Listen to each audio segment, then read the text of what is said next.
Hi, my name is Charlotte, and today I'm going to do a podcast about poetry lessons in school. And we're going to look at how to teach poetry in a way that's easy and fun, and also how it can improve students' writing skills. So, just to tell you a little bit more about me, I work as a primary school teacher in London, and I'm working with a year two class this year.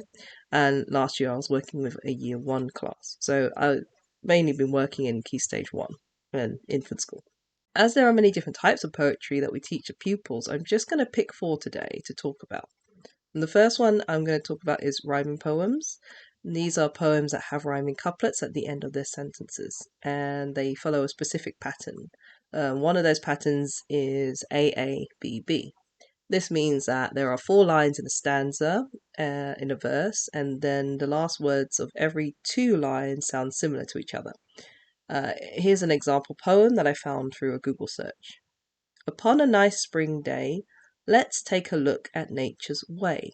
Breathe the scent of nice fresh air and feel the breeze within your hair. This pattern could also change to an AAB pattern. So in the four lines, the first and third lines have rhyming words at the end of the sentence, and then the second and the fourth lines have rhyming words at the end of their sentence.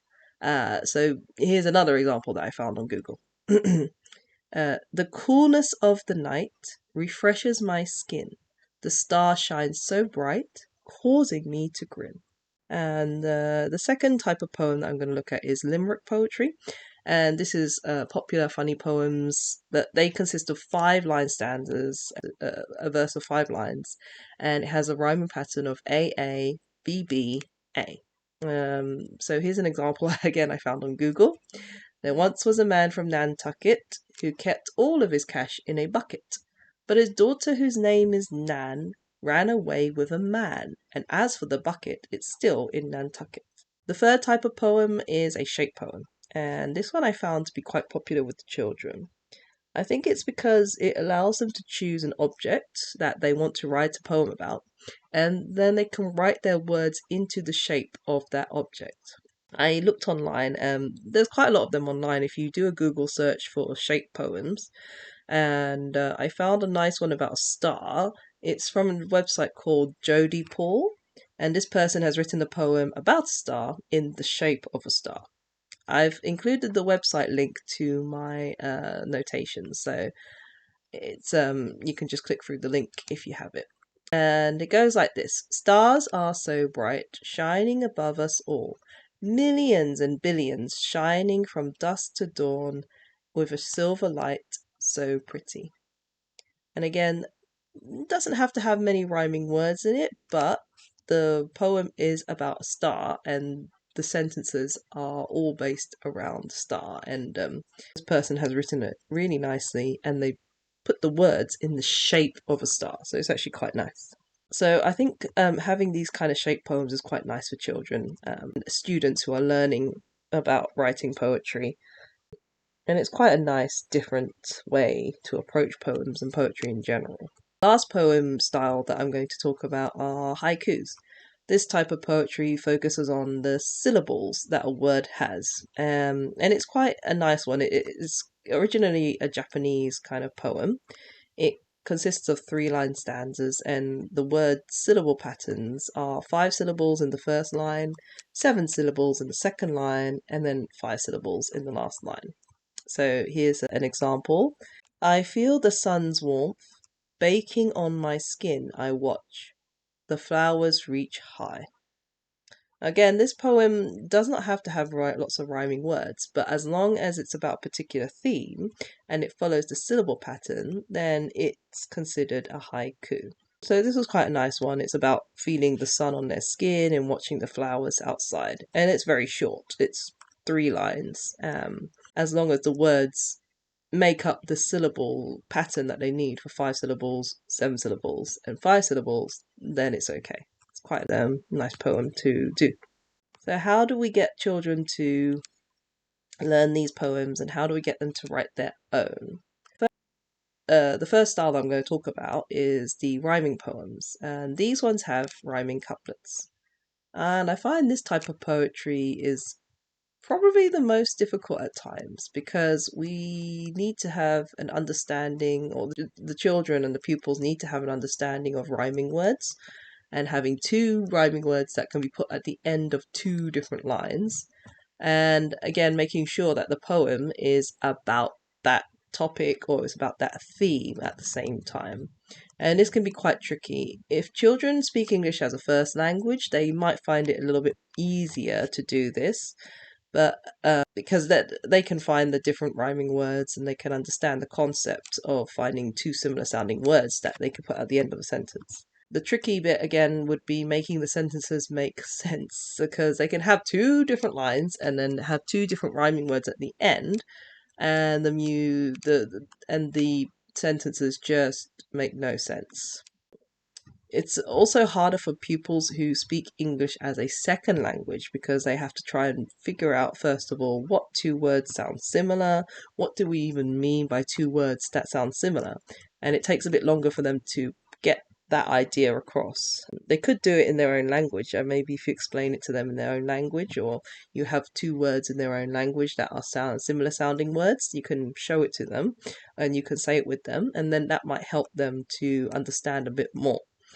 And then the last tricky bit again is to make it make sense in their sentences, because they can have two rhyming words and not have it make any sense. For example, you can have hair, like that, your hair on your head, and the hair of a rabbit, and you could have that at the end of the words, and they, of course, they sound similar, hair and hair, but the sentence might not make sense. So you could say, I have a lot of hair, but I don't have any hairs. Or I have a lot of hair on my head, there's a lot of hair, but I don't have any pets that is a hair. That could make sense, but if you wanted to talk about having a lot of hair on your head, then you might have to change the sentence a little bit more, or think of a different sentence altogether with a different rhyming word on the end. So during class, one way that I've tried to help support the children with the rhyming poems is to look at songs. And we were learning about the Great Fire of London last term, and I chose to look at London's Burning, the song. London's burning, fetch the engines. This song was very repetitive, and the last words were the same, but it got the children to think about what words they could put at the end of their sentences that sound similar. And I got the children to read the words out loud, first of all, without singing the song. And then I got them to sing the song with the words and the tune. And this helped quite a few of them to understand the idea of rhyming poems. It's also helped them to spot the patterns of the repetition, A, B, B, of the words. So then they could then look through the rest of the poem. I gave them handouts of the poems themselves with the words, and then they could highlight the last words and talk to each other about the rhyming words and what words they could then use in their own poems about the Great Fire of London. And during their task, they didn't have to write a lot. They were asked to just do one stanza, which is 4 lines, about the Great Fire of London. So some of them found it a lot easier to do just 4 lines. And the children who understood how to write the stanzas, they were allowed to write more than 4 lines if they wanted to. So then I would come and check on their work and say, okay, what else would you like to write about for the Great Fire of London? And then they would tell me, and then we'd work out together what could go at the end of the at the end of the sentences, and how that could fit into their poem. Now, the second type of poetry are limericks, and these types of poems can tell a short, funny story about a person or a place or a thing, like the man from Nantucket. They have short lines. There's only 5 lines, and in their stanza, and the rhyming pattern is A B B A. So after learning about rhyming couplets and 4 line stanzas, the children can then apply their knowledge to what they know, or what they know about rhyming poems in general, to their limerick poems. They could start to write their own, or they could work together and talk to each other about how to write it or what they wanted to write about. And then again, it was trial and error. Read their sentences to each other, talk about what they're going to say, and then what words they could use at the end of their sentences to make them rhyme. If they really got stuck, then I would help to provide them with sentences. I would give them a sentence, and have the last word missing, and then just give them different choices that they could choose. And then they could choose those two words to put at the end of their sentences. The children I also gave them time to talk to each other. So they could talk about their poems, what they wanted to write about, and then they could work in pairs or groups to create a limerick poem together. And this again helped, especially children who don't have English as a first language. They could talk or listen to what the other child was saying, and then they could work on it together, or they could just benefit from listening to it, to listening what, say for example, if it was a child with English as a second language and English as a first language, then the child with English as a second language could listen to the child who has English as a first language, and just listen to how they talk and what they're saying, and how they create their own poems in that way. This really helps them to work on their rhyming words, and it also helped them with their writing, because they're writing a short story, a very quick short story about someone or something, or where an event has happened to them. So that's quite nice, especially those of them who haven't got the idea of adding description and adjectives and verbs. So it is literally this happened, then this happened, and it's two very quick sentences. It is tricky. I think teaching rhyming poetry to children is very tricky, but I think if you have examples and you model a few ways to write them, show how to work together with the class, especially when you're modeling. So you show them, oh, I've got this sentence, what could go at the end of this sentence? And you can ask them to give their ideas, or they can talk to their partners and they can choose a word to go at the end of a rhyme. And then they can think about the next sentence and what word can fit into the end and create their poem, basically. So yeah, I think that this is quite a fun way as well. And you get the children to talk to each other, and it helps them with their writing because they're writing their ideas down on paper, or they're saying their ideas out loud, especially those of them who can't write as quickly, or who have trouble writing. Then speaking out the words also, it helps them to hear the different sounds of the words, which I think for poetry is very important, because they need to hear the poems first before they need to hear the words, sorry, before they finish writing their poems, especially if they're not sure of how a word is meant to be said. Um, for the third type of poetry I'm going to talk about is shape poems. Now, I actually found that these types of poems are more popular, and I think it's because the children could pick an object that they liked, or that they know about, and then they could just write a quick poem about it. They could use the outline of the object and then write their words around that shape. And with shape poems, the younger children can work on their handwriting and the letter sizing. So they can, first of all, write their sentences out, and then they can work on fitting those words around the shape or the object that they've written their poem about. And with shape poems as well, they don't always have to have rhyming words. So the sentences can be short and quick. They can also have repeated words or onomatopoeic words as well. So, for example, if the poem is about a firework and it's in the shape of a firework, then they can use the onomatopoeic words such as bang, fizz, and zoom to explain how the fireworks make noises or how it moves. Then they can write a short sentence like, the firework explodes, or look how fast it moves. Shape poems are a lot easier for the children who don't speak English as a first language. You can still give them the words that relate to an object, and you can show them examples of shape poems, and then you can model how to write a shape poem together. I did that with my class and showed them how to write a short one. I think we did about a Christmas tree, and how to write your words in the shape of the Christmas tree. Also, during that time, we looked at shape poems at Christmas, and I had lots of different outlines of different objects that are related to Christmas. So I think I had a snowflake, snowman, a bauble, Christmas trees, presents. And during the class, we spoke about Christmas and the different things that they might see during this time and why. And during the lesson, I explained they could use descriptive words such as adjectives in their poems, or different ways they could write quick, short sentences about the object that they want to talk about. And I showed examples of some shape poems from that I found, and we then spent time to write one together about, again, the Christmas tree. And I asked the children to give their ideas of what I could put into my shape poem. Then showed them how to write the words in the shape of the outline and create the poem. So for the task, I gave the children their different outlines of objects that were related to Christmas, and the children could then choose what object they wanted to write a poem about.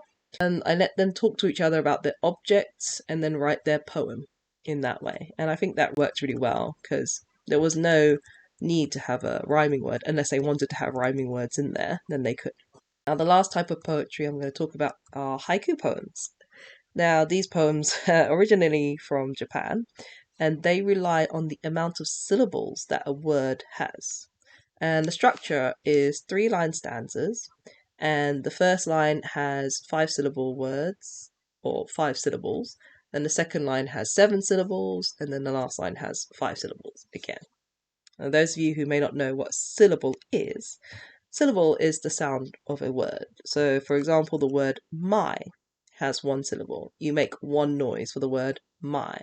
The word because has 2 syllables because you make 2 noises for the word be cause. And the word beautiful has 3 syllables because you make 3 noises for the word beau. So with a haiku, the first line has words that make up 5 syllables, and then the second line for the poem has 7 syllables, and then the third line has again 5 syllables.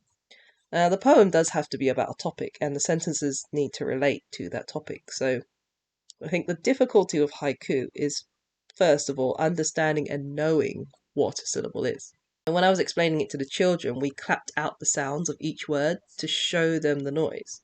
And I used the children's names because this helped them to understand a bit more. They know their names and what it's used, and it's what's used most. They hear it at home, they hear it in the school, from friends, from family. So, say for example, there's a girl called Anna. We can explain to her that her name has 2 syllables, and we say Anna, and then you can clap it out. So you go Anna, or you can click the sounds out Anna, and then you say the syllables. Then you pick another name that might have more syllables, like Samantha, and you clap out the syllables. You go Samantha. And then you do this with other children's names, and you go around the room, and they all want you to do it with their names at the end. But once they seem to have got it, then you can ask the children to pick a word, any word, and work out how many syllables that word has. So they could say football, football. And then they can try it with themselves, or they can try it with a friend, and they just have fun saying the word and then clapping out the different syllables that each word has. There's also a nice video on YouTube that's part of the Go Noodle YouTube videos. It's called Clap It Out, Learn Syllables.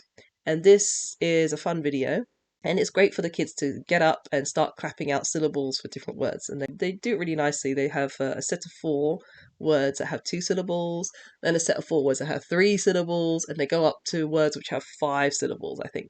And then it's quite a fun way for the children to get up, dance, and clap out different syllables. And I think they really benefit from that to learn the tricky concept of what a syllable is. Then you can just give them a theme or a topic, and they can create a haiku about whatever they want, and they can write their own poems in that way. Of course, if you find students struggle with this, then you can give them a few words that relate to a topic, and you can sit with them and work out the sounds that each word has. What syllables does each word have? And you can put it into a short sentence and create lines for their haiku. Overall, I think when teaching poetry to others or to children, you first have to kind of try to understand the structure of the poem and the style that you want to teach first. Then think about how to make it fun and easy for others to learn from. I think looking at songs and their lyrics, it helps you to get a better understanding yourself about the poem. Especially lyrical poems, lyrical songs. You can see that they have rhyming couplets at the end. And you can look on the internet, and this can give you a baseline to begin with, and you can show your students examples. And yeah, just try it, and then you can do the task yourself of removing the last words of a poem, and then giving the children the options, and they choose the words to fit at the end of each poem. That's quite a nice way to get them started if they really struggle with trying to figure out of trying to figure out two different words that they want to rhyme and put it in two lines for their poem. So I think also allowing your students to talk about their poems and what words they could use in their rhymes really helps them to hear different ways that words are said, different words that they could use, and then they can just write it into their sentences, and it really improves their writing skills as well. So, they're aware of these two words sound similar. So then in the future, they could then pick up on that again and say, oh, I remember we learnt about this rhyming couplets in our poetry, and these two words rhyme. And or even if they're reading a book and they say, oh, those two words rhyme and they sound very similar, they could just point it out like that. Speaking out loud helps them with their words as well, especially those of children or those people who might have difficulty with reading, or they might read a word wrong. And if they hear the word being said aloud, then it helps them a lot more with their spelling and their writing in general, I think. So I hope that you've enjoyed this podcast. If you have any comments, then be sure to leave them down below. And I'll be making some more podcasts soon. So thank you so much for listening. And until next time, bye.